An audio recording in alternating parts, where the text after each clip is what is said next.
Mga sis. Uy, baka naman may racket kayo dyan, oh. Wala nang papadalang pera sa mga kapatid ko, eh. Sumali ka na lang sa singing contest kasi. Kaya nga. Di. Ang lalayo na. Wala na nga akong pamasahe. Sorry sis ha. Hindi ka namin matutulungan. Walang-wala rin kami. Wala rin ako. Tapos si Papo, gusto kami i-shopping sa probinsya. Ayoko naman. Ay naku, sila kidlat talaga yung may kasalanan dyan. Skoday. Sila yung may dahilan kaya magwawatak-watak tayo mga sisterhood. Kapibs.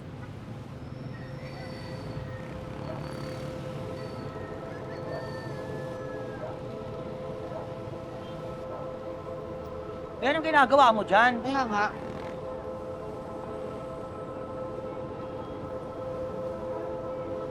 Di ba dito nagsimula yung sunog? Oo, sabi, dito daw tumama yung Molotov na pinag-away nilang tatlo. Dito yun. Eh di dapat wala nang natira dito, di ba? Kasi dito nga nagsimula yung sunog. Tama. Eh ba't parang konti lang yung nasira dito? Mas malala pa yung nangyari dun sa barangay.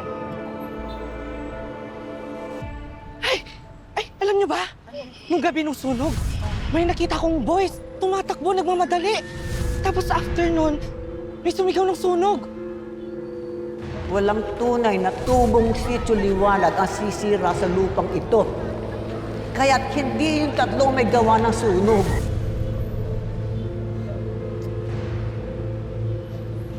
Lala, Lulu. Paano kung hindi si Kidlat, si tsaka Dagulo may pakana ng sunog? Wait lang. Medyo lang ko lang.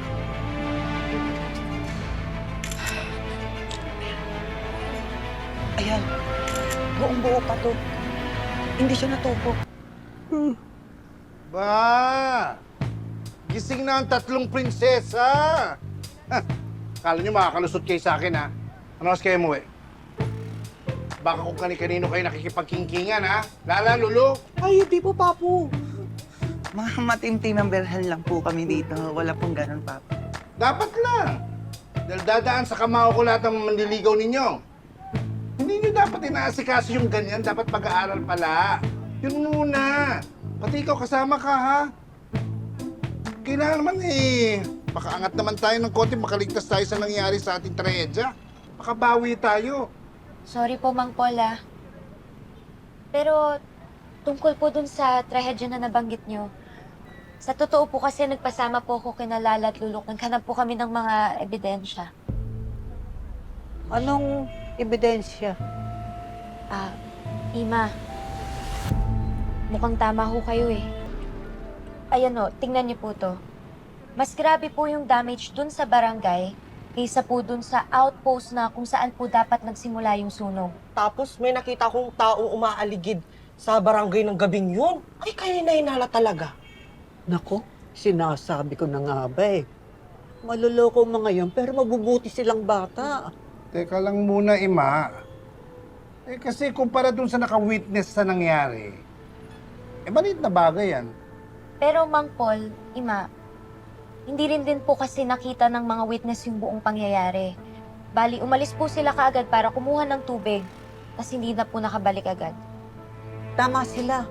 Hindi man masyadong matibay ang ebidensya, baka pwedeng pabuksan natin uli ang investigasyon, di ba? Tungkol sa sunog. Ay, tama ka nga, Ima.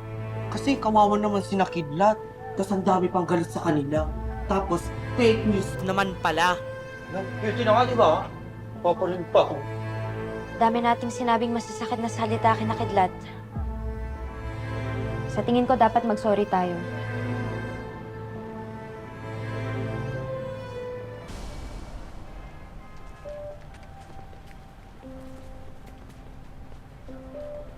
Ang mga apo ko.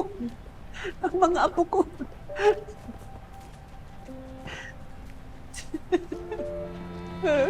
Dumating po kayo.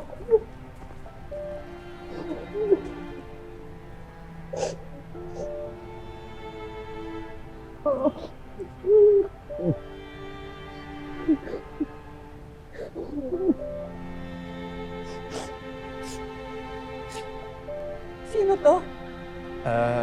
Ako po si Kulot, kaibigan din po nila na carried away lang po. Hindi mabuti na nadalaw niyo kami dito. Akala namin, hindi na po kayo babalik. Po, nagpunta kami dito dahil may gustong sabihin si Namutya sa inyo. Meron silang natuklasan na dapat niyong malaman.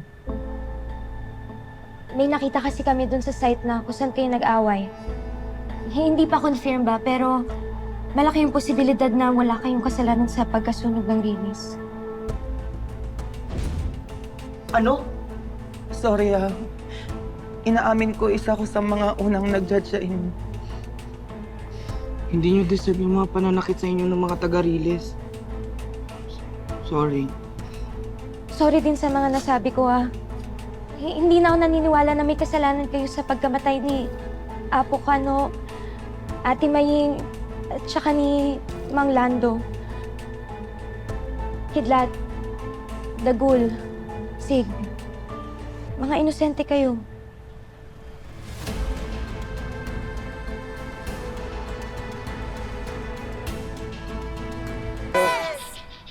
Di pa naman ho sigurado yun, di ba, Ima? Baka hindi pa kumpirmado eh. Di ko alam eh kung maniniwala ba ako eh. Kaya nga, andito kami, susubukan namin magpa-imbestiga uli. Baka sakaling malaman lang kung saan talaga nagmula ang sunog. At saka baka sakaling mabuksan uli ang kaso ninyo. Kung hindi ho kami sumunog, sino ho?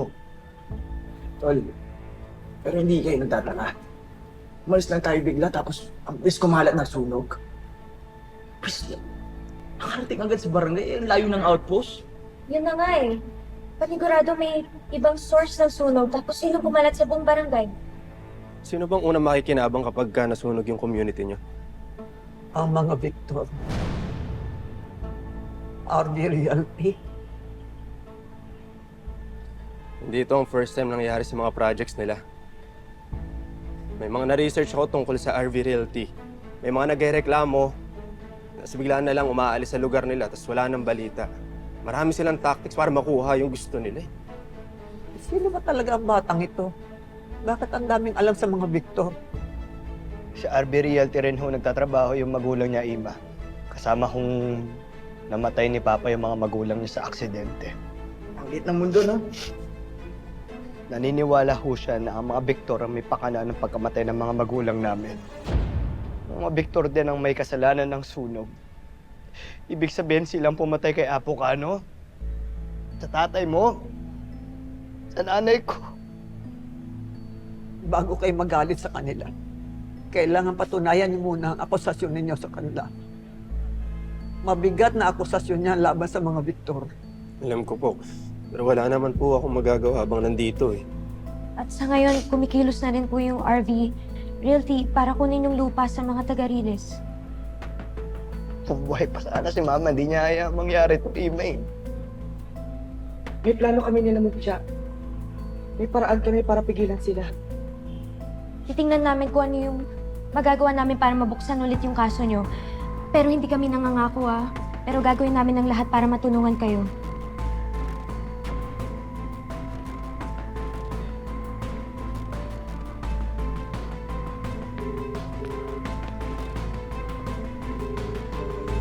Argos, mukhang may problema tayo.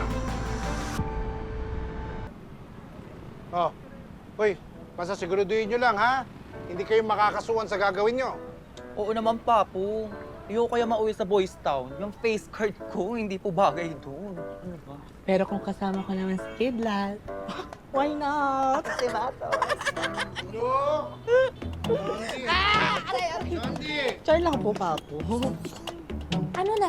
Game na tayo. Umayos na kayo. Wala nang magbabago dyan. Ima, ayaw niyo po ba talagang jumoin sa amin? Kayo po sana special guest namin eh. Ay nako, ayoko ng kamera-kamera. Kayang-kaya nyo yan. Malaki ang tiwala ko sa inyo. Ano, ready na kayo? Record mo na. Ready na kayo? Pwesto. 3, 2, 1. Hello! Hello and hello! Magandang araw. My name is Lala and Lulu. At ako naman po si Mutya. At kayo po ay nanonood ng first episode ng Baklitang Riles! baklang balita From the Riles. kung saan magmamaritesan tayo ng mga naganap. Saan? Siyempre sa Riles nga, di ba? Tama. So anong ganap natin dyan, Ate Lala? Isiwalat mo rin. Ano pa ba dapat natin pag-usapan? Doon tayo sa latest. Nasunog ang Riles. Lahat tayo na biktima. Di ba? Tama. At mukhang hindi pa nga tapos ang pambibiktima sa mga taga-Riles. Ay, bakit naman, ate? Grabe. Lugmok na nga tayo. May gusto pang umagaw ng lupa natin? OMG! OMG! OMG! Nakakaloka. Sobrang... Sino kaya may gawa, di ba? Ay, parang alam ko. No? Parang may tayo dito. Salamat po sa pagpayag nyo na magkaroon ng follow-up interview pagkatapos ng viral vlog nyo kagabi. Nasabi na po namin lahat ng mga eme namin dun sa video. Kaya mas mabuti po na si Ima Hana naman pong magsalita ngayon.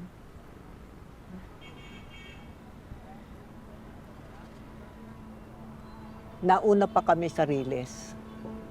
At hindi ito ang unang pagkakataon na may nagtangkang kumuha ng lupa namin. Noon, sinakop nila ang mga ninuno namin. Ginawa nilang alipin sa sarili naming bayan, pero unti-unti silang bumangon, natutong lumaban hanggang nabawi nila ang lupa. Ang limbag na ito ay simbolo ng bagong umaga ng Sitio Liwanag nung makalaya kami sa mga dayuhan. Ang lahat ng taga rito ay may limbag bilang tanda ng sakripisyo ng mga ninuno namin at paalala tuloy na hindi na kami muling magpapasakop pa kailanman. Kaya hindi kami bibigay sa pananamantala ng RD Realty. Kung talagang may malasakit kayo sa amin, tulungan niyo kaming itayo ang mga tahanan namin nang walang kapalit. At huwag mong gawing dahilan ng sunog para angkinin ang lupa namin. Wala ka ba talagang magagawa sa matandang yan? She just doesn't want to shut up. Himala, tatanong pa sa akin. Di ba plano mong ipapatay siya? Tapos ibibintang mo na lang sa akin. Oh, let it go. Kailangan makagawa tayo ng solusyon bago tayo humarap sa investors mamaya, okay? Wala tayong gagawin. Kaya na lang natin mamatay yung issue. Ilipas din ang araw, iba na pag-uusapan yan. Pero siguraduhin mo hindi magsasalita yung anak mo sa mga nalalaman niya. Ang dami yan.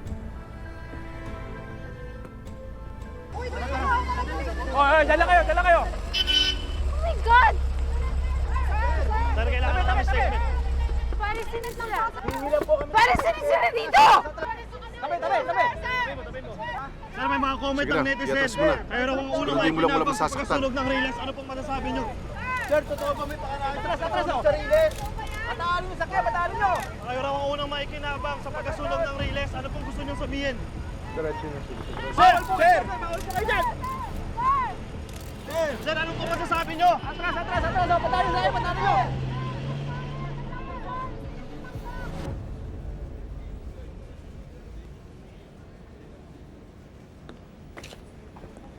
Attorney, Attorney, where are they? I just got word from the investors. They saw a lot of reporters outside the building. Kaya hindi na sila tumuloy. What? attorney, hayaan mo na. Pwede naman nating reschedule. Sa ibang lugar, yung hindi tayo puputakting ng mga media. Actually, that's the second part of their message. They're rethinking their investment dahil mainit sa mata ng mga foreign investors ngayon. They don't want any more bad publicity. No! Hindi pwede to! Handa na ang lahat! The MOA is underway! How can we fund the project kung wala sila? How? Good afternoon, Mayor. Rendon, pasensya ka na. May sasabihin sana ako sa'yo maganda. Suggestion ko, itigil muna natin ang Memorandum of Agreement sa mga taga-Riles. Bakit, Mayor? Di ba pare-parehas naman tayo makikinabang dyan? Mayor, baka naman pwede mo kaming backupan. Hindi naman sila madidihado eh. Kahit na gusto ko, Rendon, hindi ko magagawa. Pinagpipintangan na kayo, na umaabuso na kayo sa mga pangangailangan ng mga taga-Riles. I cannot be involved with this anymore. I'm sorry. Palamigin niyo muna ang sitwasyon. Ipagpatuloy niyo na lang kung wala ng mga mata sa inyo ng mga tao.